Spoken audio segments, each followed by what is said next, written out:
जी अस्सलाम वालेकुम। Lecture 49 start करते हैं जी। F6 एसोसिएट्स की बात हो रही थी कल।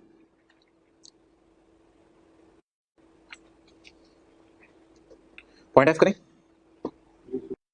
पॉइंट एफ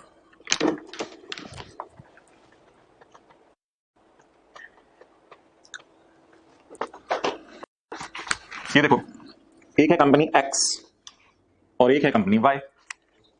भाई वो आज टेस्ट दे देना और टेस्ट और न्यूमेरिकल का डिस्कस होगा, लेकिन वो पूरा सॉल्व नहीं कराना। मैं जो जिसमें से मसले आए वो हम डिस्कस करेंगे। और आज क्लास के एंड पे याद कराना वो न्यूमेरिकल जो दिया था होमवर्क। कंपनी एक्स में अमजद, बाबर और चीमा ओनर है, और कंपनी वाई में अमजद, तैमूर और मुइन ये ओनर है, शेयर होल्डर है। अच्छा मैं ये बताओ कि अगर मैं आपसे ये कहूं कि इधर ये है सिनेरियो और इधर ये सिनेरियो, ठीक है? तो ऐसे ऐसे मुझे बताना, देखो ऐसे ऐसे या ऐसे कौन सा रिलेशन है एसोसिएट वाला। इसको मैं टिक कर दूं, इसको क्रॉस, और इधर आओ इसको भी टिक कर दूं, इसको क्रॉस। ये मैंने टिक किया कौन से पॉइंट की रोशनी में किया? ये कल जो पढ़ा था ई, a shareholder in a company and the company. मैं कहा था पहली लाइन पहले पढ़ा करो, a shareholder in a company and the company are associate. कौन से पॉइंट की रोशनी में? पॉइंट ई की रोशनी में। ये क्या बन गए? एसोसिएट। लेकिन मोहतरम पॉइंट एफ कहता है कि ये भी एसोसिएट्स हैं। हमने कहा कंपनीज आपस में। जरा पॉइंट ई की पहली लाइन पढ़ना, अ shareholder in a company and company, यानी ऐसे चल रहा था वो, ऐसे। इसको आप क्या कहते हो? वर्टिकली, वर्टिकली चल रहा। पॉइंट एफ की पहली लाइन पढ़ो, टू कंपनीज हॉरिजॉन्टली चल रहा है। दो कंपनीज को आपस में एसोसिएट बना दिया। कब? वो सुन लो, कब कोई वो तब होगा जब एक ही बंदा, ये वही वाला अमजद है, जब एक ही बंदा दोनों कंपनीज में 50 ईयर से ऊपर ओन करे। ऑब्वियसली यार दोनों कंपनीज में अमजद की नहीं चल रही होगी, तो फिर दोनों कंपनीज भी आपस में क्या बन गई? रिश्तेदार बन गए। एक बार पहले पॉइंट एफ पढ़ लो फिर नोट कर लो।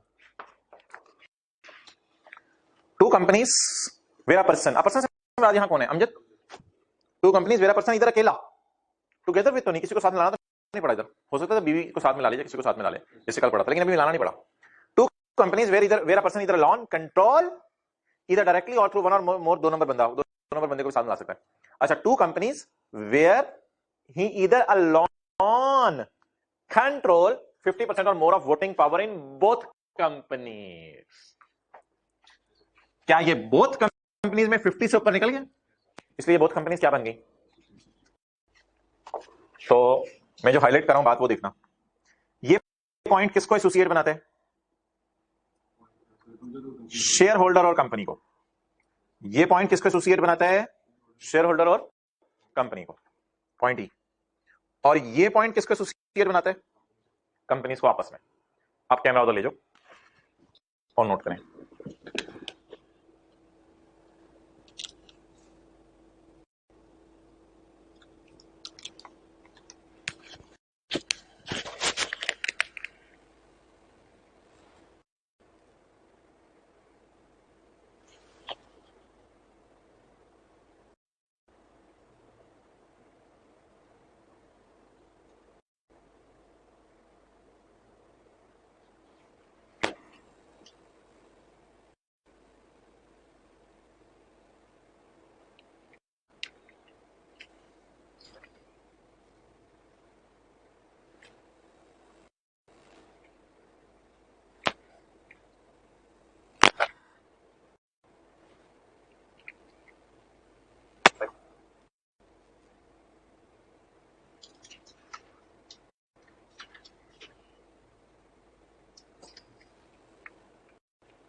इधर आ जाओ। Two companies where a person इधर अकेला, या अगर अकेला ना भी हो, इसके पास 40% हो, इसकी बेगम के पास 40% हो, इसके पास 20 हो, तो बेगम को साथ मिला के two companies where a person इधर अकेला और टुगेदर विद बीवी और बीवियां, या कोई भी रिश्तेदार हो सकता है, रिलेटिव्स होते हैं, एसोसिएट्स, तो कंट्रोल इधर डायरेक्टली और through one more interpose person आधे। अच्छा, इधर जो है ना आपने लिखना है इन द कंपनी, उधर लिखना है in both companies, in both companies, in both companies. Clear? अब मेरे भाई आगे मजे की बातें शुरू होने लगी। पहले कुछ पास पेपर कर लेते हैं, फिर मजे की बातें बाद में।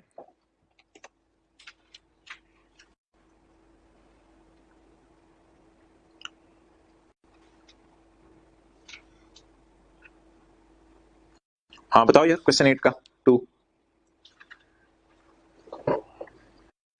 State the circumstances which in a company and its shareholder shall be considered associate. State the, ये तो सीधे सीधे मार्क्स होते हैं थ्योरी के, बच्चे पूछ लेते हैं सर थ्योरी याद करनी है, वो भाई प्लीज और क्या करना है। State the circumstances in which a company and its shareholder shall be considered associate. कौन सा पॉइंट देखना, किस किस को एसोसिएट बना रहे हैं। In which a company and its shareholder shall be considered associate. सिर्फ और सिर्फ पॉइंट ही लिखेंगे, 4 नंबर का क्वेश्चन 10 भी सेम है। Circumstances share holder in company and company, इसमें एक और भी लाइन थी वो आप देख लेना खुद ही। हाँ यार ये क्या है,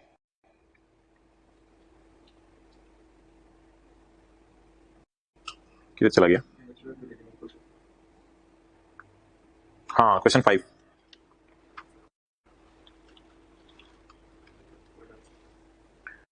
state the circumstances when two companies shall be considered associate। बताओ दो कंपनी कब एसोसिएट बनती है, कौन सा पॉइंट लिख के आएंगे, पॉइंट एफ लिख के आएंगे, पॉइंट एफ लिख के आएंगे।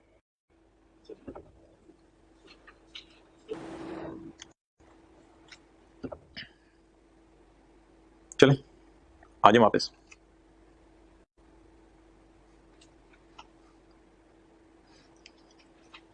अच्छा भी अगले सफे पे आओ, सब्सटीट्यूशन 4 नहीं पढ़ना अभी 5।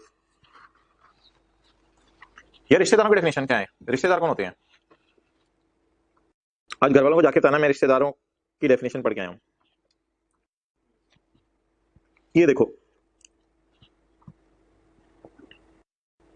ये है एक भाई अमजद, ये है हमारा सब्जेक्ट मैटर, यानी जिसके बारे में मैं आपसे आज बात करना चाहता हूं। ये है इसके वालिद साहब, ये है इसके दादा, ये मैंने एरो लगाया, अमजद की बात कर रहा हूं। तो अमजद को थोड़ा थोड़ा नीचे ले आए। अच्छा अब जरा खुल के बात करते हैं। ये जी अमजद के बाप हैं, ये अमजद के दादा हैं। तो in this section relative in relation to individual means ancestor. Ancestor क्या है, ancestor. Descendant of grand parent कौन है, डिसेंडेंट ऑफ ग्रैंड पेरेंट। ये दादा क्या है, ग्रैंड पेरेंट, इसके डिसेंडेंट। तो अमजद के लिए चचा होंगे या ताया होंगे। अमजद के वालिद साहब, ये 3 भाई हैं, बातें आसान है, कॉम्प्लिकेट ना करना। अमजद के वालिद साहब 3 भाई हैं, यानी अमजद के दादा के 3 बच्चे हैं। तो पॉइंट ए में पहला बुलेट क्या है, अमजद के लिए an ancestors are descendant of grand parent. ये पेरेंट है ग्रैंड पेरेंट है, इनके डिसेंडेंट नीचे वाले, ये भी क्या है, रिलेटिव्स। और an adopted child, adopted child होगा अमजद की शादी हुई, कोई औलाद नहीं हुई, इसने कोई चाइल्ड अडॉप्ट कर लिया, an adopted child of the individual, आपका एडॉप्टेड चाइल्ड, और of a spouse of individual. या हो सकता है आपने अडॉप्ट ना किया हो, आपकी बीवी किसी और लड़की दूसरी से आपने शादी की हो, वो फिर पहले से कोई चाइल्ड अडॉप्ट करके ले आई हो, और of a spouse of individual. तो आपने कोई चाइल्ड अडॉप्ट किया हो या आपकी बीवी ने कोई चाइल्ड अडॉप्ट किया हो, तो वो अडॉप्टेड चाइल्ड भी क्या बन जाएगा, आपका रिलेटिव, रिश्तेदार। क्लियर, ये तो मुझे डायग्राम में बनाने की जरूरत नहीं। मोहतराम एक मसला हुआ यहां पे। अच्छा एक बार याद रखना, ये जो डिसेंडेंट ऑफ ग्रैंड पेरेंट है ना, इसमें फिर ये जो आपके चचा का बेटा है जिसको आप कजन कहते हो, ये कजन्स भी आपके रिश्तेदार बन जाते हैं, याद रखना। और फिर कजन्स के बच्चे भी, आपके रिश्तेदार बन जाते हैं, क्योंकि डिसेंडेंट ऑफ ग्रैंड पेरेंट एक ना खत्म होने वाली शाख है जो आगे चलती रहेगी। ये सारे आपके रिश्तेदार हैं, आपके कजन्स भी आपके रिश्तेदार हैं। अच्छा, ये पॉइंट, ये जो सेकंड बुलेट है वेरी डीप। और सेकंड बुलेट को एक और एंगल से सोच लो यार, यहां अमजद को रखो, यहां वालिदा को रखो, यहां नाना अबू को रखो, तो फिर भी ये पॉइंट सेकंड बुलेट लगेगा। नाना अबू है और आगे फिर जो है इधर मामू, मामू आ जाएंगे, मामू के बेटे, फिर वो सारे आपके रिश्तेदार हैं। तो ये पॉइंट 2 बहुत डीप है। अच्छा आगे चलो, अभी तक अमजद की बीवी जिसका नाम सलमा था वो गुस्से में बैठी हुई थी। अबे सलमा तुझे क्यों गुस्से चढ़ा हुआ? मैं ही रह गई हूं जो रिश्तेदार नहीं हूं इसकी। तेरे लिए अलग पॉइंट रखा हो, खुश होगी, इसको प्रोटोकॉल देना है यार। अ spouse of the individual, Amjad तेरी बीवी तेरी रिश्तेदार है। अमजद ने कहा कसम से, हाँ कसम से तेरी बीवी तेरी रिश्तेदार है। तो in this section relative in relation to an individual means individual से मुराद अमजद है, a spouse of the individual. तो बीवी को थोड़ा प्रोटोकॉल देना है, उसके लिए अलग पॉइंट है। नेक्स्ट, और इन सबकी बीवियां, चचा की बीवी, कजन की बीवी, खाया की बीवी, कजन की बीवी, दादा की बीवी, a spouse of any person specified in clause A, adopted child तक की बीवी, वो भी तो बड़ा होगा। इन सब की बीवियां आपकी क्या हैं? रिश्तेदार। क्या? इन सब की बीवियां आपके रिश्तेदार हैं, ठीक है। लेकिन आपकी बीवी के लिए अलग बुलेट नहीं, सॉरी बुलेट नहीं, बीवी के लिए पॉइंट। तो आपकी बीवी के लिए अलग पॉइंट है, जब वो आप परेशान ना हो। तो आप नोट करना चाहते हैं तो कर लें। ये पॉइंट ए है, बी तो मैंने डायग्राम में बनाया, बहुत ज्यादा बीवियां हो जानी थी।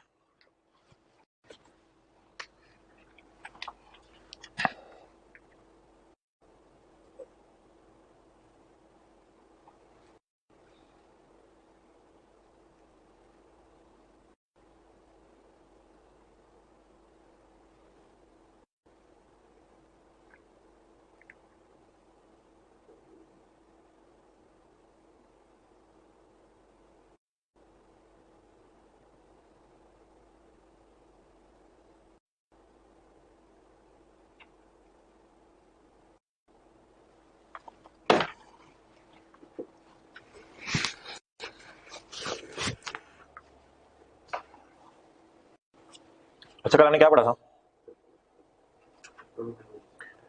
अभी हमने क्या पढ़ा कि रिलेटिव एसोसिएट है। अभी हमने क्या पढ़ा कि रिलेटिव एसोसिएट है। और आइए एक लगाऊं तुझे, अभी हमने कहां पढ़ा रिलेटिव एसोसिएट है? हमने रिलेटिव की डेफिनेशन पढ़ी है। अभी नहीं हमने पढ़ा रिलेटिव एसोसिएट है। पॉइंट 5 पढ़ो, रिलेटिव मींस। अभी तो हमने रिलेटिव की डेफिनेशन पढ़ी है, कल हमने पढ़ा था रिलेटिव एसोसिएट है। कल हमने पढ़ा था रिलेटिव एसोसिएट है। मिक्स ना किया करो चीजों को। ये देखो, कल पढ़ा था हमने individual and relative individual shall be treated as associates, ठीक है ना, चीजों को मिक्सअप ना किया करो। आज हमने रिलेटिव की डेफिनेशन पढ़ी है कि रिलेटिव होता कौन है, और कल हम ऑलरेडी पढ़ चुके हैं कि रिलेटिव्स आपस में क्या है? एसोसिएट है। कल वाला देख लो, ये 3 का है, following shall be associates and individual and relative of individual. अच्छा ये बताओ,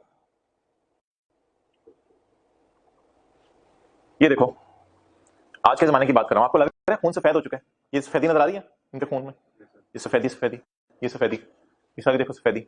आपको लग रहा है खून सफेद हो चुके हैं? बुजुर्गों का ही सिर्फ लाल होता था, बुजुर्गों का लाल होता था, नहीं फिर ये काले, नहीं नहीं नहीं, ज्यादा डीप नहीं सोचना, हर बात फिट ना किया करो। तो इनके खून क्या हो चुके हैं? सफेद। तो जब खून सफेद हो चुके हैं तो लॉ मेकर ने कहा कि यार तुम लोग रिश्तेदार हो, लेकिन इन्होंने कहा यार ठीक है रिश्तेदार तो हैं, लेकिन इन्होंने अबू ने कहा ये मेरी बात नहीं मानता, तो इसकी बात ये मानेगा और इसकी ये बात मानेगा। मिस्टर पागल गए, पागल हो गए तुम, कौन किसकी बात मानता है? जनरल रूल नहीं पूरा होना। जनरल रूल है 2% shall be associate where the ratio between the two is such that one is expected to act in accordance with the intentions of other। Amjad कह रहे सलमा मेरी बात नहीं मान रही, उसको अपना स्यापा पड़ा। मैं सलमा कौन थी? इसकी बेगम। तो ये सारे तपे बैठे हैं किसके ऊपर? कमिश्नर इनकम टैक्स के ऊपर, कि तूने हम सबको क्या बना दिया? एसोसिएट। और हमारे तो खानदान में फूट पड़ी हुई है, खुदा ना खास्ता हमारे खानदान में फूट पड़ी है, तो कोई किसी की बात नहीं सुन रहा। हर एक ने अपनी 1.5 की मस्जिद बनाई हुई है, बस हर कोई अपनी अपनी डगर में चल रहा है, कोई किसी की बात नहीं मान रहा। और तू कह रहा है हम एसोसिएट है। एसोसिएट की तो जनरल रूल ये है कि 2% शैल बी एसोसिएट। माना कि तू 3A में कह रहा है हम एसोसिएट है, लेकिन जनरल रूल भी तो पढ़ना, we are not acting in accordance with the intentions of other. खुदा ना खास्ता कुछ तरह ऐसे हैं, बेटा बाप की बात नहीं मान रहा, तो फिर बाकी रिश्तेदार कहां से किसकी बात मान रहे होंगे? हालात हाजरा को रखते हुए पॉइंट 4 सामने आया, उसने कहा मैं आपकी बात से एग्री करता हूं, relatives shall not be associates. कहते हैं बहुत प्रेशर डाला तुमने मेरे पे, मैं लॉ बदलने लगा हूं। वो जो कल मैंने पढ़ाया था मैं अल्फाज वापस लेता हूं, रिलेटिव, दरमियान वाला क्यों पढ़े हो? Relatives shall not be associates. कहते मैं मान जाता हूं, कि रिश्तेदार आजकल एसोसिएट नहीं है क्योंकि कोई किसी की नहीं मान रहा। वेयर कमिश्नर इज मुतमईन that no one is expected to act in accordance with the intentions of other. बस एक छोटी सी फॉर्मेलिटी आपने पूरी करनी है। आपने ना कमिश्नर के पास जाना है और कमिश्नर को जाके साबित करना है कि यार मेरे घर वाले मेरी बात नहीं मानते, ना मैं अपने घर वालों की बात मानता, तो कोई किसी की बात नहीं मान रहा हमारे घर में, इसलिए हमें एसोसिएट ना कहो। और कमिश्नर को अगर आप मुतमईन कर देते हो तो ठीक है, आप फिर एसोसिएट नहीं हो, कोई मसला नहीं। तो वैसे जनरल रूल तो उधर लिखा हुआ है कि रिश्तेदार एसोसिएट हैं, लेकिन फोर ने क्या कहा, रिलेटिव्स। देखो ना, ये परेशान नहीं होना यार, घर जाके परेशान ना हो जाना कि सर ने इधर क्या कहा था, following shall be associates relative, इधर ये पढ़ाया था हमें, और इधर पढ़ाया है relatives shall not be associates. परेशान ना हो जाना। लॉ मेकर कहता है आप इसीलिए उसने बताया कहा था, इसलिए उसने कहा था पॉइंट 3 में सब्जेक्ट टू सबसेक्शन 4, पहले 4 पढ़ाओ। 4 में कहता है मैं कुछ बात करनी है अजीब सी, पहले 4 पढ़ाओ। तो 4 पढ़ लेते हैं। तो जनरल रूल तो यार यही है, अल्हम्दुलिल्लाह अच्छा माशरा है हमारा, लोग बात मानते हैं, वालिदैन की भी रिस्पेक्ट है, बड़ों की भी है, चचा की भी बात मानते हैं, कजन्स जो है अमजद अकरम पे जान देने को तैयार होता है, तो ये बातें मानते हैं लोग, ठीक है। लेकिन relatives shall not be associates, आप रिश्तेदार एसोसिएट नहीं है, रिश्तेदार हैं लेकिन ये नहीं कहना रिश्तेदार ही नहीं है, ये तो आप इनकार नहीं कर सकते, खूनी रिश्तेदार हैं, but relatives shall not be associates where, एक छोटी सी फॉर्मेलिटी अगर आप पूरी कर दो, कमिश्नर को जाके सेटिस्फाई कर दो। कैसे करना है अब वो ना मेरे से पूछा करें व्हाट्सएप ग्रुप में, कमिश्नर को कैसे जाके सेटिस्फाई करें, 2-3 दिन घर बुलाएं उसको, जरा देखिए वो लड़ाइयां हो रही हैं नहीं हो रही, बेरुखी है आपस में या नहीं, इस तरह कमिश्नर चेक करेगा, इन चीजों में ना जाया करें। बस कमिश्नर को मुतमईन कर दो जाके क्या कि no one is expected to act, कोई भी हरकत नहीं कर रहा है इन अकॉर्डेंस विद द नियत ऑफ अदर, कोई किसी की बात नहीं मान रहा। अच्छा यार यही रूल ना एक और जगह भी लगेगा, वो क्या है, एक एओपी है, इसके 3 पार्टनर हैं ए बी सी, ए ने 60%, बी ने 30%, सी ने 10%। अब ये एसोसिएट है, ये नहीं है, ये नहीं है, ये तो आपसे कल बात हुई थी, ठीक है। लेकिन ये मैंने पहले इधर से बात कर रहा हूं, देखना ये और ये, अब मैं इनकी आपस की बात करने लगा।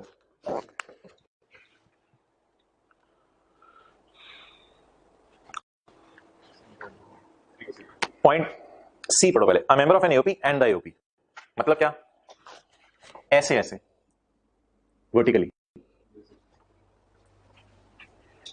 अ member of an AOP and AOP where the member इधर अकेला कंट्रोल 50 और मोर। यार ये बी भी तो एक पॉइंट था, मेंबर्स ऑफ एन एओपी, ये पता कैसे था, ये वर्टिकली नहीं था, ये हॉरिजॉन्टली था। इसने ए को बी का, बी को सी का और सी को ए का, बताया दोबारा सुनो, ए को बी का, बी को सी का और सी को ए का क्या बना दिया था, बॉल एसोसिएट बना दिया था। लेकिन यहां भी लॉ मेकर ना एक एक्सेप्शन डाल रहा है पॉइंट बी के लिए, पॉइंट बी के लिए लॉ मेकर एक एक्सेप्शन डाल रहा है। क्या एक्सेप्शन डाल रहा है पॉइंट बी के लिए, वो कह रहा है कि यार कई दफा ना ये भी आपस में एक दूसरे की बातें नहीं मानते, तो इनको भी फिर आप एसोसिएट ना कहना। तो असल में आपको ये बात बताऊं मैं क्या है कि ये जो ए और बी है ना पिछले सफे पे, इनकी एक्सेप्शन है, बाकी रूल्स की याद रखना एक्सेप्शन नहीं है, प्लीज इसको नोट कर लो, ए और बी की एक्सेप्शन है। वैसे तो लॉ मेकर ने कह दिया ये एसोसिएट है, लेकिन आगे जाके लॉ मेकर खुद ही कहता है नहीं यार ये नहीं एसोसिएट।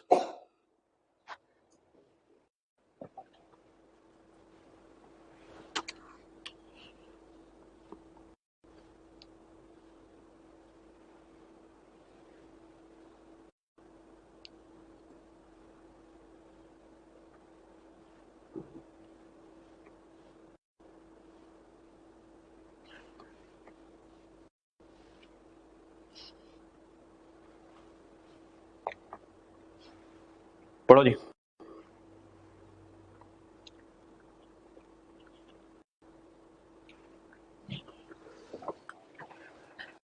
रिलेटिव्स को छोड़ो आप, मेंबर्स ऑफ एन एओपी, सिर्फ कौन सा पॉइंट हिट हो रहा है, बी और ए। ये रेफरेंस आपने पेपर में देना नहीं होता, लेकिन ये रेफरेंस आपने तैयारी करते हुए जाके समझने के लिए देखना होता है। ए रिलेटिव्स वाला और बी ऐसे वाला, मेंबर्स ऑफ एन एओपी, आपस में इनकी बात हो रही है, आपस में। Members of an AOP shall not be associates where commissioner is मुतमईन that no one is expected to act in accordance with the intention of other. तो एबीसी ये चले जाएं और एबीसी जाके कमिश्नर के सामने मुंह बना के 3 कोनों में खड़े हो जाएं, कमिश्नर समझेगा क्या कर कहने आए हो, कोई किसी की बात नहीं मान रहा, हाँ चलो तुम एसोसिएट नहीं हो। अच्छा ये अक्सर बच्चे पूछते हैं सर एसोसिएट होने ना होने से फिर फर्क क्या पड़ता है, सिग्निफिकेंस भी तो बताए ना इसकी। तो वेट कर लो, हम किसी दिन एक सेक्शन पढ़ेंगे एसोसिएट के दरमियान कोई चीजें खरीदी बेची जा रही हो ना, तो फेयर वैल्यू से कम पे खरीदी बेची जा रही हो, तो लॉ मेकर कहते हैं इनको फेयर वैल्यू पे लेके आओ, और फिर टैक्स वगैरह हमें फेयर वैल्यू पे देना पड़ता है। तो इसलिए थोड़ा सिग्निफिकेंस है इसकी। एसोसिएट्स जानने वाले ना एक दूसरे को सस्ती चीजें बेच के कम सेल रिकॉर्ड करके कम टैक्स हुकूमत को देते हैं, ये कई दफा मसला हो जाता है। इसलिए एसोसिएट की डेफिनेशन जरूरी है। खत्म हुई, खत्म हुई। पास पेपर निकालूं, कौन सा सवाल है? हाँ करो, तो मोहम्मद का सवाल है, क्वेश्चन नंबर 13।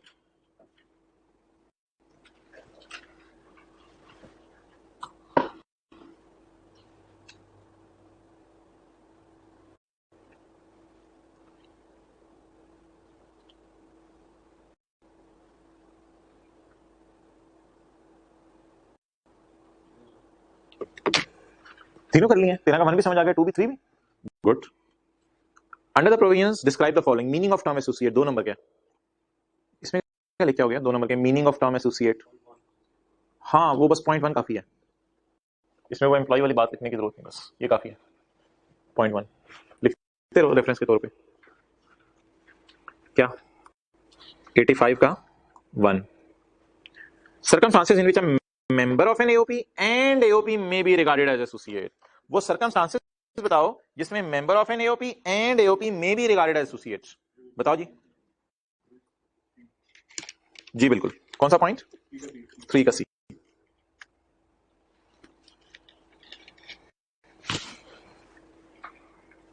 एटी 85 के 3 का C. Next, situations in which member of an AOP may not be regarded as associate. ये क्या यार, देखना जरा। Member of an AOP may not be regarded as associate. Member of, अच्छा ऊपर क्या था? 2 में, 2 में था एओपी और उसका मेंबर। देखो 2 में क्या था? मेंबर और एओपी कब एसोसिएट होते हैं, ये तो 3 का सी था। लेकिन ये क्या है? State the situation in which members may not be regarded associate. कब? where the commissioner is satisfied that no one is expected to act in accordance with the intentions of other. Okay चलिए आगे।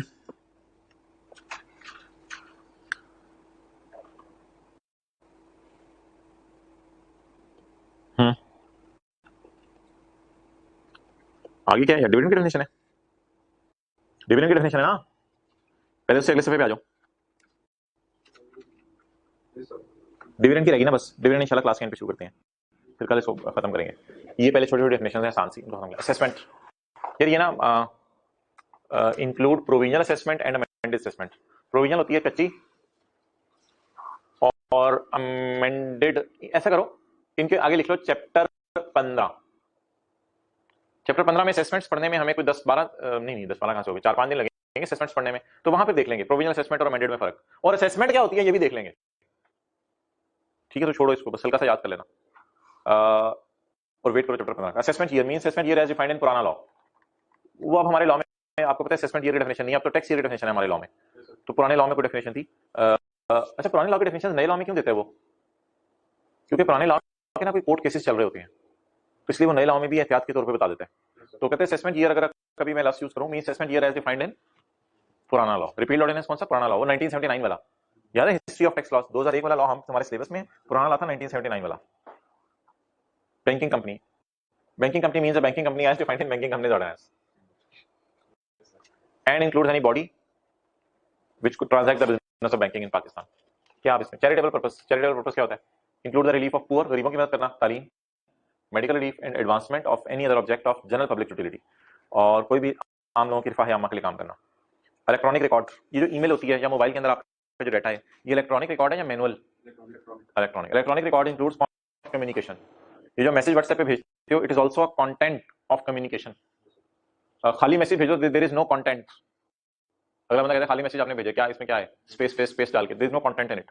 तो electronic record include content of communication and transaction under this law, including attachments. वो तो emails में आप attach करते हो चीजें, फाइल्स या टेस्ट जैसे आप आजकल आप अपलोड कर रहे हो, पता नहीं आज करना है। इंक्लूडिंग अटैचमेंट्स, इंक्लूडिंग नेगियर्स, accounts, returns, notices, accounts, P and L, balance sheet, return, जो टैक्स की आप जमा कराते हो, नोटिस हुकूमत वाले भेजते हैं, any other associated information, created, sent, forwarded, downloaded. ये क्या लिखा हुआ है?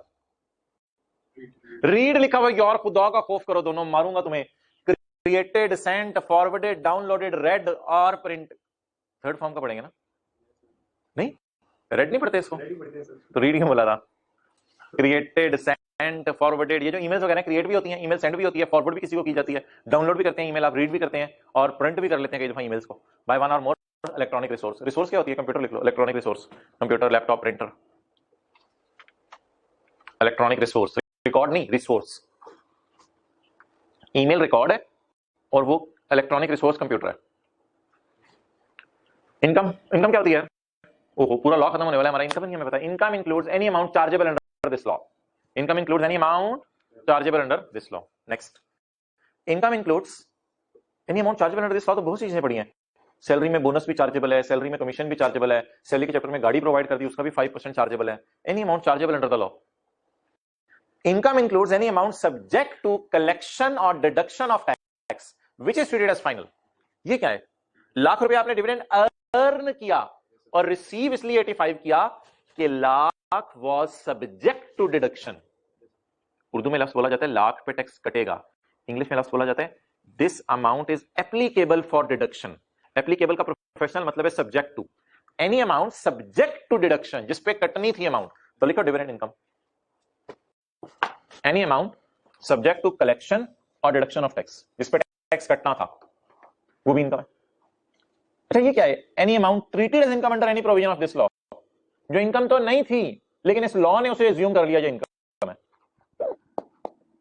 आपको याद है अदर सोर्स के चैप्टर में लोन को हमने इनकम में डाला? लोन अगर कैश में ले लें किसी से, loan, gift, advance, deposit for issuance of share वाला एक पॉइंट था। लोन क्या होता है? लायबिलिटी होती है या खुशी होती है? लायबिलिटी होती है। लायबिलिटी को जबरदस्ती अपने इनकम में डाल दिया था। एग्जांपल है इसकी loan received in cash. Treated का मतलब एज्यूम, वो इस वजह से एज्यूम किया गया था इनकम क्योंकि वो कैश में लिया था, डिस्करेज किया गया था। नेक्स्ट देखो ना, एम्प्लॉय को सैलरी मिली, एम्प्लॉय को बोनस मिला, ये तो इनकम है। लेकिन किसी को लोन मिला, वो क्यों इनकम है? 10 के चक्कर में वो इसलिए इनकम है मेरे भाई, वो फिर आपको कैश में मिला ना, हालांकि उसे वापस करना होता है फिर भी। ये क्या है? यानी लॉस ऑफ इनकम।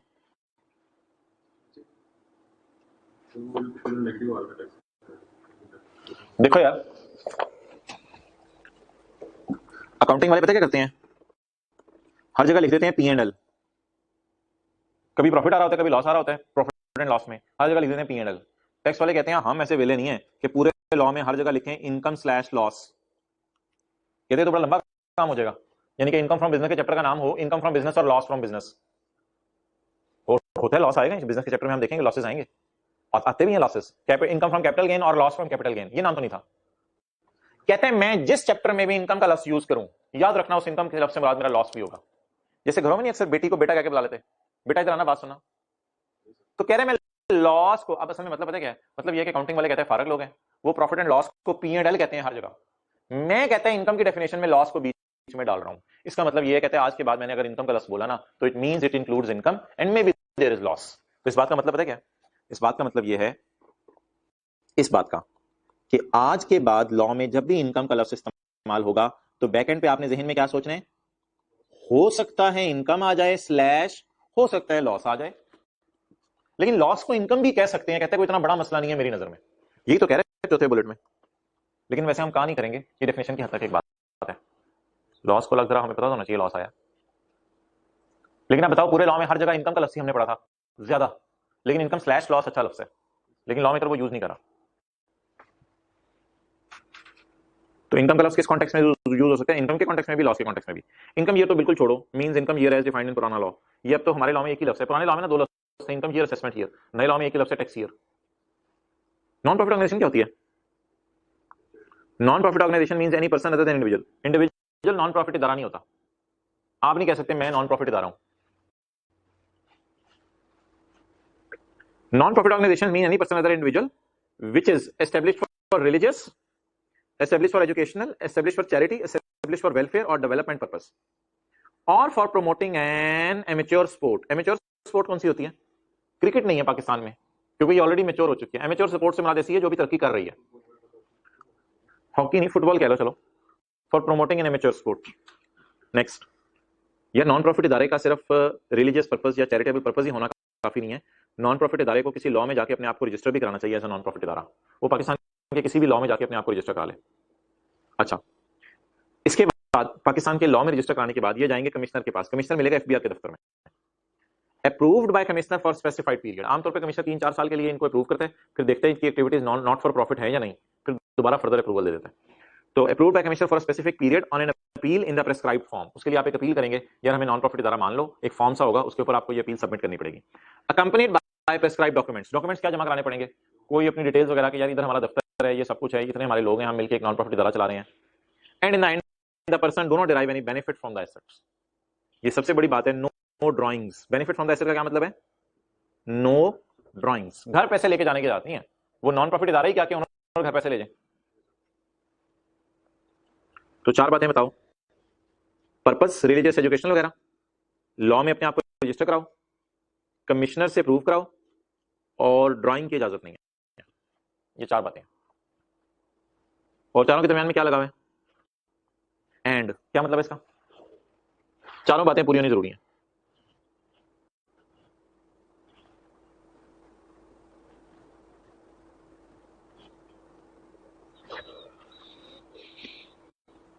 पढ़ो जी आगे। रेजिडेंट एक्सपेयर कौन होता है, और यार रेजिडेंट पर्सन की डेफिनेशन पढ़ी थी, वही रेजिडेंट एक्सपेयर की मिलती जुलती है। मींस दैट एक्सपेयर हुई resident person, non resident expire means that expire is non resident person. Principal officer, ये क्या होता है, प्रिंसिपल ऑफिसर,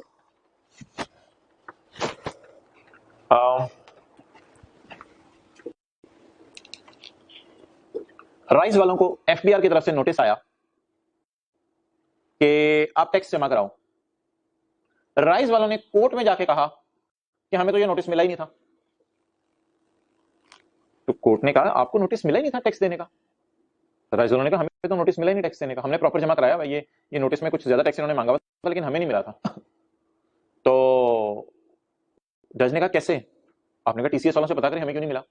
टीसीएस वाले ने बताया कि मैंने स्टूडेंट को दे दिया था।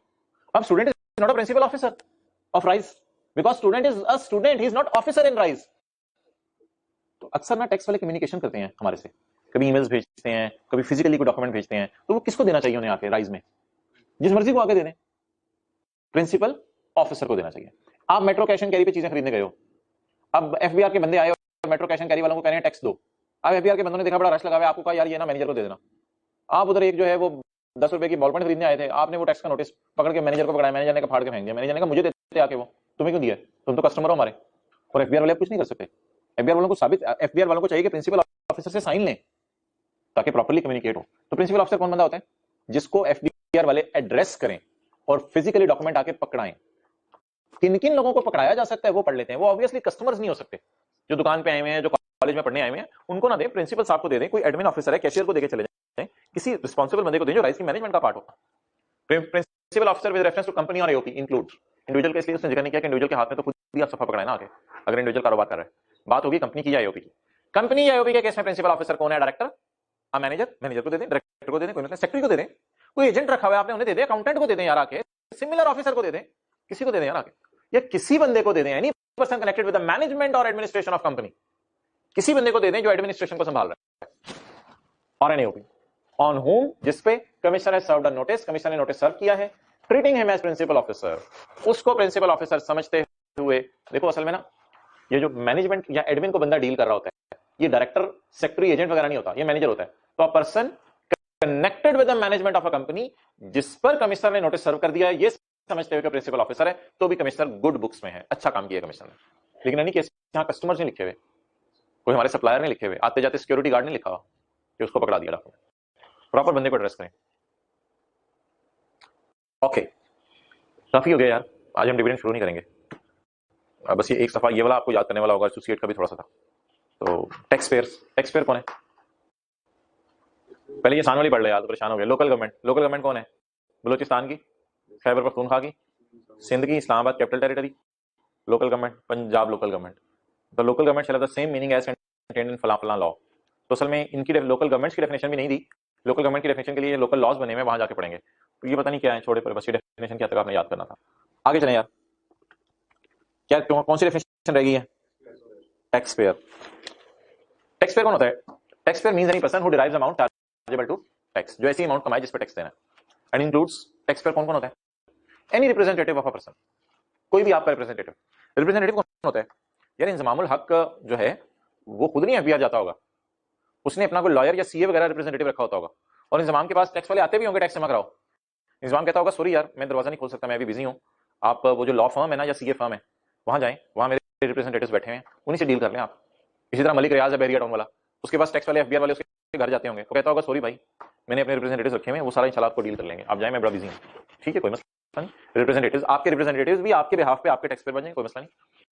तो इंजमाम को भी टैक्स पेयर कहा जाएगा, या उसने आगे अपना कोई एजेंट रखा हुआ है टैक्स जमा कराने के लिए, उसे भी टैक्स पेयर कहा जाएगा।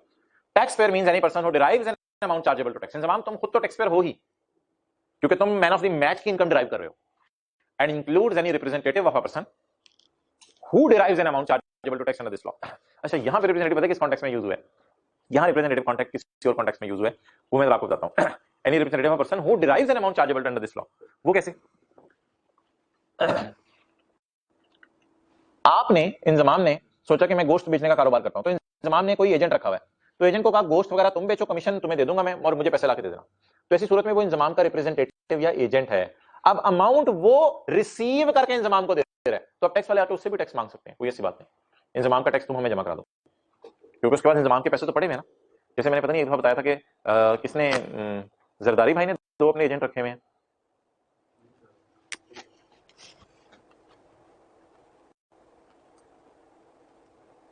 अगर मिल गया ना तो फिर बड़ी पेंटी लगेगी। वो कैसे मिलेगा? वो तो व्हाइट बोर्ड पे नोट किया था कल। हाँ, एग्जाम्पल के तौर पे। चलो छोड़ो। शेख रशीद ने, हाँ वसीम इंजमाम शेख, गुड, एक्सेलेंट। तो शेख रशीद ने जो अपने एजेंट रखे हुए थे वो उनके रिप्रेजेंटेटिव ही हैं। तो any representative of person who derives amount chargeable to tax, तो अब वो उसके बिहाफ पे जो है मैंगो बेचेंगे या माल्टे बेचेंगे तो उनको भी टैक्स पे कहा जाएगा। Any person who is required to deduct tax, ये कंपनीज होती हैं, देखो कंपनीज डिविडेंड पे टैक्स काटती हैं, इसलिए कंपनीज भी टैक्स पे करती हैं, हमारा टैक्स पे करती हैं हमारी जगह। तो लिखो companies deduct tax on, companies deduct tax on dividend. Point B की मिसाल, कंपनीज डिविडेंड पे टैक्स काटती हैं।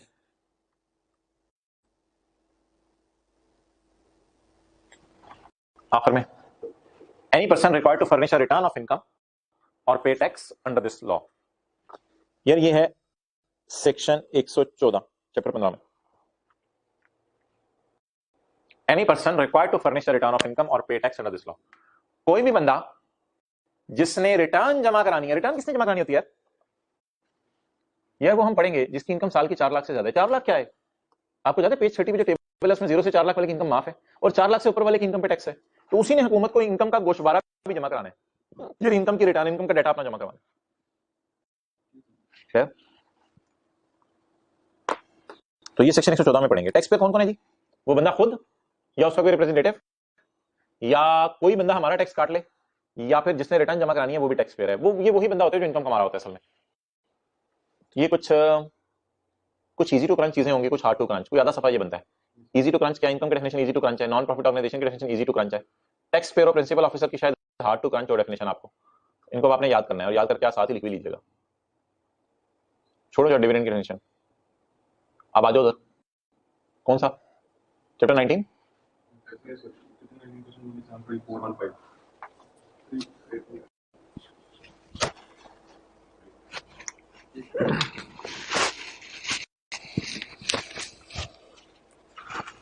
यार ये कॉन्सेप्ट जरा तसल्ली से सुन लो।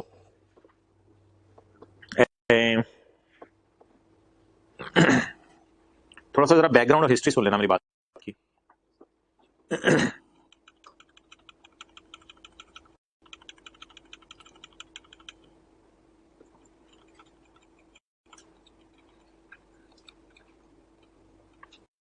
ये देखो यार, ये हमने ना पेज 84 पे कॉन्सेप्ट पढ़ा था। पेज 84 पे कॉन्सेप्ट पढ़ा था क्या? देखो इधर, tax on salary is to be borne by employer. Salary पे टैक्स एम्प्लॉयर बर्दाश्त करेगा। विद होल्ड या डिडक्ट एक ही लफ्ज है, विद होल्ड या डिडक्ट नहीं करेगा। सैलरी पे एम्प्लॉयर टैक्स बर्दाश्त करेगा। ये फिक्र ऐसे भी हो सकता है, tax on salary to be paid by employer. ऐसी सोचने पता है होता क्या? एम्प्लॉय को 3,40,000 तनख्वाह पूरी मिलती है, और इसको 1,30,000 हाउस रेंट अलाउंस पूरा मिलता है, 1 रुपया नहीं कटता। जैसे डिविडेंड में मैं कह दूं ₹1,00,000 पूरा मिलेगा, 1 रुपया नहीं कटता, लेकिन डिविडेंड में तो ऐसा नहीं होता। सैलरी में ये पॉसिबिलिटी है क्या कि एम्प्लॉय को कहे तेरी तनख्वाह 3,40,000, लोगों को मैं काट कूट के 3,10,000 देता हूं, तुझे 3,40,000 पूरा, और ये 1,30,000 मैंने तुझे मुंह से बोला ये भी पूरा, जिस पे टैक्स यार वो मैं बर्दाश्त करूंगा, वो तू टेंशन ना ले। वो फिर आगे हमने पढ़ा था, एक लंबी स्टोरी थी, आपने एक वर्किंग की थी, वर्किंग करके एक 3 स्टेप फिगर आई थी। इस फिगर को आपने सैलरी में ऐड भी किया था और सैलरी में लेस भी किया था। और हमने सिनेरियो पढ़ा था, कभी कभी एम्प्लॉयर जो है ना इतना सखी नहीं होता, कहते हैं मैं सारा टैक्स बर्दाश्त नहीं करूंगा तुम्हारा, वो कहते हैं मैं तुम्हारा 500 रुपए टैक्स बर्दाश्त कर लेता हूं। तो फिर हमने सैलरी में ऐड 500 किया था और एंड पे लेस भी 500 किया था। तो सारा टैक्स भी बर्दाश्त कर सकता है और थोड़ा टैक्स भी बर्दाश्त करता है, चाहे सारा करे टैक्स बर्दाश्त एम्प्लॉयर, चाहे थोड़ा करे। जितना भी टैक्स एम्प्लॉयर एम्प्लॉय का बर्दाश्त कर रहे हैं उसको सैलरी में हम ऐड करते हैं और एंड पे जाके क्या कर देते हैं, न्यूमेरिकल सॉल्व करते हैं, माइनस कर देते हैं। क्लियर? यार ये तब है जब एम्प्लॉयर एम्प्लॉय का टैक्स बर्दाश्त करे, बोन बाय एम्प्लॉयर या पेड बाय एम्प्लॉयर जिसे कहते हैं, बोन बाय एम्प्लॉयर या पेड बाय एम्प्लॉयर। इसमें सैलरी इनकम में ऐड भी करना होता है और जब न्यूमेरिकल एंड हो रहा होता है तो इस टैक्स को लेस भी करना होता है। लेस इसलिए करना होता है कि ये टैक्स हुकूमत के पास पहुंच चुका है। ठीक है, अच्छा अब एक काम करो, चैप्टर 19 किधर है? चैप्टर 19 में कौन सा सवाल? नहीं कल वाला नहीं, कल वाला नहीं, कल वाला नहीं, परसों वाला, सईद वाला। सईद वाले में पढ़ो, ये आखिरी लाइन क्या लिखी हुई है? Withholding tax deducted by HPL from Saeed salary is 13 lakh. ये क्या लाइन है? वो ऐड भी करें और लेस भी करें, निकालो page 383। Withholding tax deducted from Saeed salary is 13 lakh. देखो सईद को जब तनख्वाह मिल रही होगी ना 6 लाख हर महीने की, तो उसमें से पूरे साल में 13 लाख काट के मिल रही होगी। इसको अब आपने सैलरी में ऐड नहीं करना क्योंकि एम्प्लॉय को कोई बेनिफिट नहीं मिल रहा, एम्प्लॉय को पूरा 6 लाख नहीं मिल रहा होगा। इधर क्या लफ्ज लिखा हुआ है? पेड बाय एम्प्लॉयर या डिडक्टेड बाय एम्प्लॉयर। इसके आगे सिर्फ लिखो एंड पे आपने क्या कर देना है, करंट क्यों आ रहा है इसमें से, इस पे क्या लिखो, एंड पे आपने लेस कर देना है बस। क्योंकि लफ्ज क्या है, लिखो, बोलो बोलो बोलो, डिडक्ट हुआ है, कट है, एम्प्लॉयर ने अपने जेब से कोई बर्दाश्त नहीं किया, तो इतना टैक्स एम्प्लॉय बेचारे का कट गया था, वो हुकूमत के पास पहुंच गया।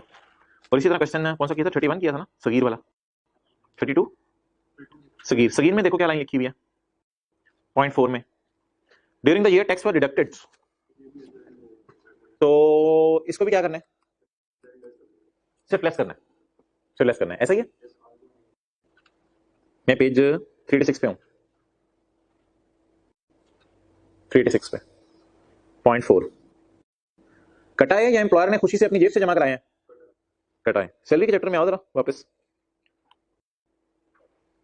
ये बताओ 500 के साथ क्या लिखा हुआ है? 500 के साथ क्या लिखा हुआ है? Tax of 500 will be is deducted, नहीं, is borne by employer.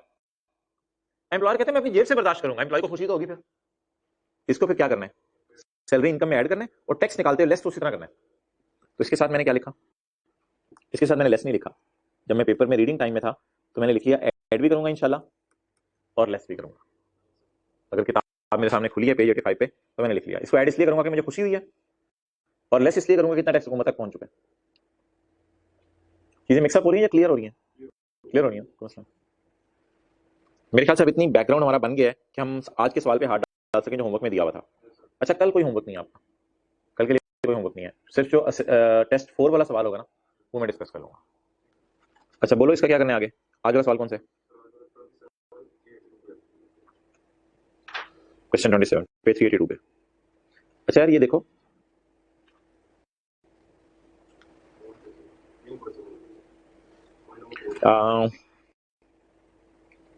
Point 4 यार ये क्या लिखी हुई है line, withholding tax of 15 lakh deducted from his salary was reimbursed to him.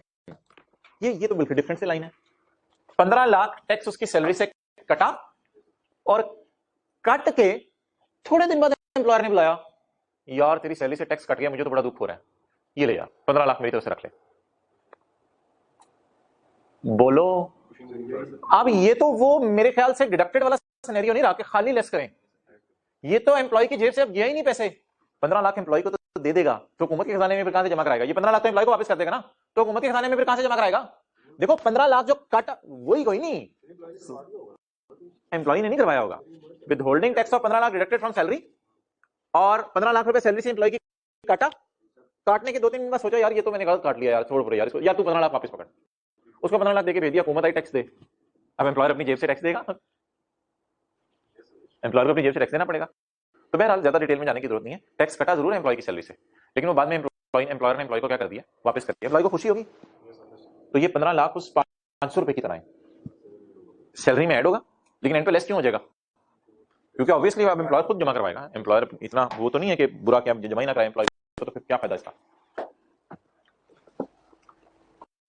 तो मुझे ये लग रहा है कि tax is paid by employer, इस लाइन का ये मतलब है एम्प्लॉय को तो वापस मिल गया ना, पे किसने करना है यार? एम्प्लॉय को तो वापस मिल गया ना टैक्स जो कटा था, अब पे किसने करना है?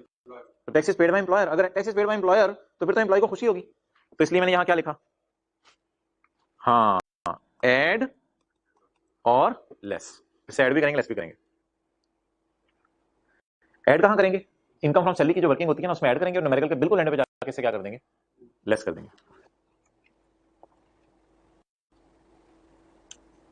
क्या बंदे का नाम है?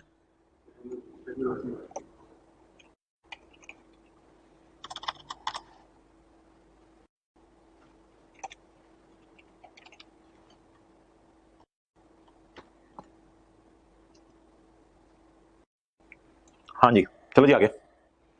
एमर Ghazi has been working as a director production in Delta Pakistan limited for last 3 years।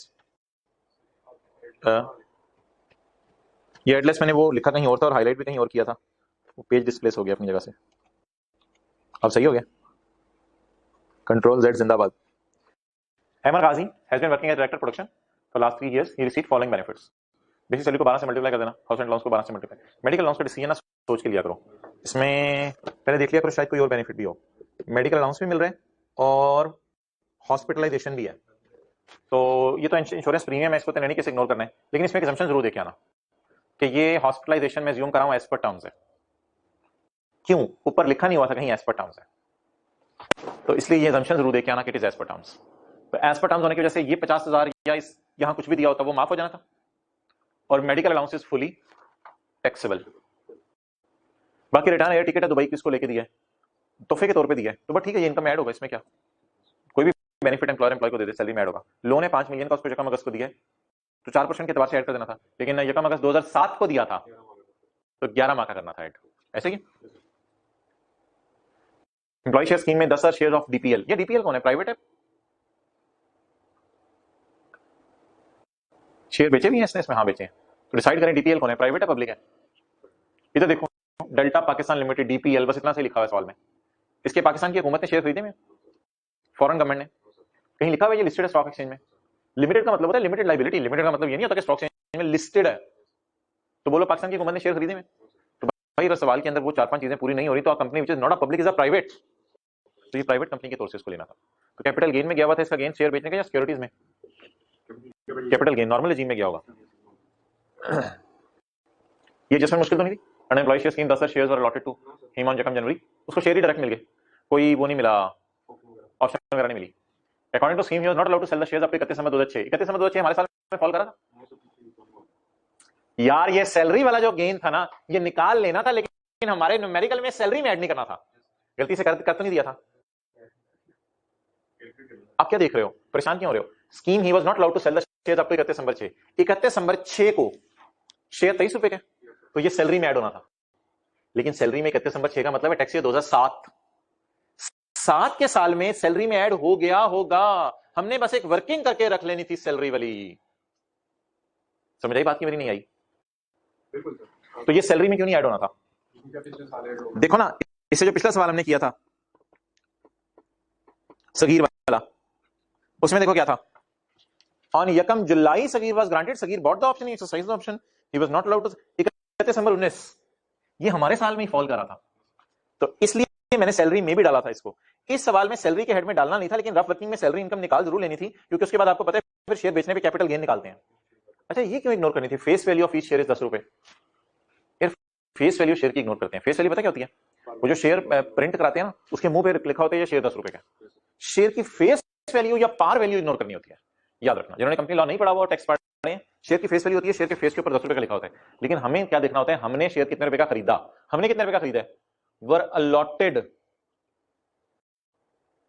allotted free of cost। What is the cost of share, my dear? According to given कोई शेयर की कॉस्ट बोलो। Were allotted free of cost। What is the cost of share? ना ना ना ना ना, अगर fair value पे इसने एम्प्लॉयर से लेना होता तो बाजार से जाके ले ले, फिर एम्प्लॉय शेयर स्कीम को सर में मारना है। मुफ्त में शेयर मिले। इस तरह के दो सवाल हमने और भी किए थे। एक मिसेस असलम वाला दिखाया था सवाल आपको, और एक और सवाल था मुफ्त में मिले। आपने सवाल ये करके सोल्यूशन से मैच नहीं किया था। तो इसको समझ लो एडजस्टमेंट को, तसल्ली से समझो। ये देखो इधर, अब मैं क्या करूं, इस सारे को मिटा देता हूं। चलो बनवाओ मुझे कोई, रिलैक्स। यकम जनवरी 6, यकम जनवरी 6 कौन सा साल बनता है? टैक्स ईयर 2006, फिर टैक्स ईयर 2007, और फिर टैक्स ईयर 2008। ठीक है, तो अब बताओ, under employ scheme 10,000 share allotted on यकम जनवरी 6। इसी दिन को शेयर मिल गए, लेकिन इन पे क्या लगी हुई है? रिस्ट्रिक्शन। इसलिए फिलहाल कुछ, according to scheme he was not allowed to sell the shares up to 31 दिसंबर 6। 31 दिसंबर 6 भाई यहां फॉल करता है। ऑन, ये इसको छोड़ो, ऑन यकम April he sold the shares of DPL for ₹33 per share, इसको छोड़ो। फेयर मार्केट वैल्यू ये थी शेयर्स की। अब मोहतरम इस दिन क्या हो गई? Restriction release. तो जिस दिन मेरे भाई रिस्ट्रिक्शन रिलीज हुई, उस दिन what I am supposed to do, मुझे क्या करना चाहिए बताओ? जिस दिन रिस्ट्रिक्शन रिलीज हुई, इनकम फ्रॉम सैलरी में डालूं मैं, लेकिन ये पिछले साल में डाल दूंगा, खैर है। Fair market value of share minus cost of share minus cost of right. Cost of right तो है ही नहीं, तो फेयर वैल्यू ऑफ शेयर आप लोगे इस दिन की, वो होगी ₹23 पर शेयर। लेकिन प्लीज ₹20 पर शेयर कॉस्ट ना ले लेना, क्योंकि वो पागल नहीं एम्प्लॉयर से फेयर वैल्यू पे खरीद ले। तो अलॉटेड का मतलब लिखो allotted free of cost. If cost of share is not given, never assume it fair value. इस टॉपिक में ये गलती ना कर देना, कॉस्ट ऑफ शेयर गिवन नहीं है तो फेयर वैल्यू अज्यूम कर लो। और यार अकल की बात है ना, एम्प्लॉय पागल है एम्प्लॉयर से फेयर वैल्यू पे शेयर खरीद के रिस्ट्रिक्शन लगवाए, वो बाजार से खरीद ले शेयर। तो याद रखना, एम्प्लॉय एम्प्लॉयर से कभी भी फेयर वैल्यू पे शेयर नहीं खरीदता। तो इसलिए कॉस्ट ऑफ शेयर 0 लेंगे, कॉस्ट ऑफ शेयर यहां 0, अलॉटेड फ्री ऑफ कॉस्ट।